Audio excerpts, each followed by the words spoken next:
தனபால். எங்கள் ஊருக்கு 10வது வரைக்கும் ஸ்கூல் வந்துருக்குன்னு சொன்னாங்க. முதல்ல வந்து 5வது வரைக்கும் தான் இருந்தது. அப்புறம் 10வது வரைக்கும் வந்ததுன்னு சொன்னாங்க. இடம் நாங்கள் ஸ்கூல் கட்டுறதுக்கு இடம் இல்லாமல் பஞ்சாயத்தில் அவிரிவாக்கம் பஞ்சாயத்து பூரா தேடி எங்கேயுமே இடம் கிடையாது.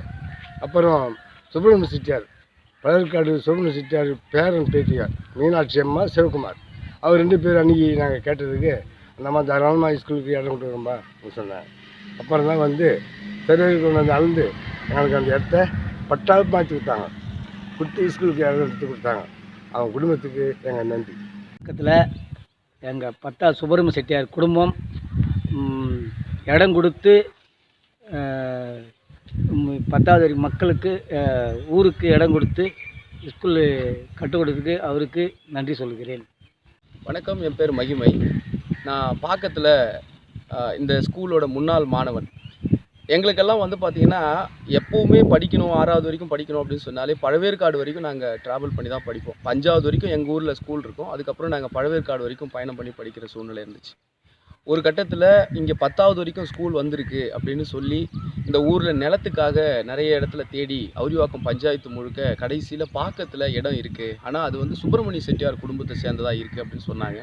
அதுக்கப்புறம் எங்கள் ஊர் பெரியவங்கள்லாம் போய் சுப்பிரமணிய செட்டியார் அவர்களுடைய பேத்தி பேரன் சிவகுமார், மீனாட்சி அம்மாள் கிட்ட போயிட்டு பேசி இந்த மாதிரி ஒரு இடம் எங்களுக்கு தேவைப்படுது ஸ்கூல் கட்டுறதுக்கு அப்படின்னு சொல்லி கேட்டாங்க. அப்படின்னு சொல்லியும் அவங்க தாராளமாக நான் ஸ்கூலுக்காக நிலத்தை கொடுக்குறேன்னு சொல்லி 2 ஏக்கர் நிலத்தை பட்டா நிலத்தை எங்களை மாற்றி கொடுத்ததாகவும் பெரியவங்க சொல்லுவாங்க. ஸோ இன்றைக்கி பாக்கத்தில் இருக்கிறது மட்டும் இல்லாமல் அவிரிவாக்கம் பஞ்சாயத்தை சுற்றி இருக்கிற மற்ற கிராமத்தில் இருக்கிற மாணவர்களும் இங்கே வந்து படிக்கிறதுக்கு காரணமாக இருக்கிற இப்படிப்பட்ட ஸ்கூல் வர காரணமாக இருந்த சுப்பிரமணிய செட்டியார் குடும்பத்துக்கு இந்த நேரத்தில் நாங்கள் நன்றியை தெரிவிச்சுக்கிறோம். நன்றி. வணக்கம், நான் இந்த ஸ்கூலோட முன்னாள் மாணவி. என் பேர் தமிழரசி. நாங்கள் வந்து 6ஆம் வகுப்புலாம் படிக்கணும்னா நாங்கள் பழவேற்காடு போய் தான் படிக்கணும். இங்கேருந்து 2 கிலோமீட்டர் நடந்து போகணும். அதனாலே பெண்களை வந்து அதிகமாக படிக்க வைக்க மாட்டாங்க அங்கே போய் படிக்கிறதுனால. இங்கேயும் 10வது வரைக்கும் வந்து நாங்கள் எல்லோரும் படிச்சிருக்கோன்னா அதுக்கு சுப்பிரமணிய செட்டியார் குடும்பம் தான் காரணம். அந்த குடும்பத்துக்கு நன்றி.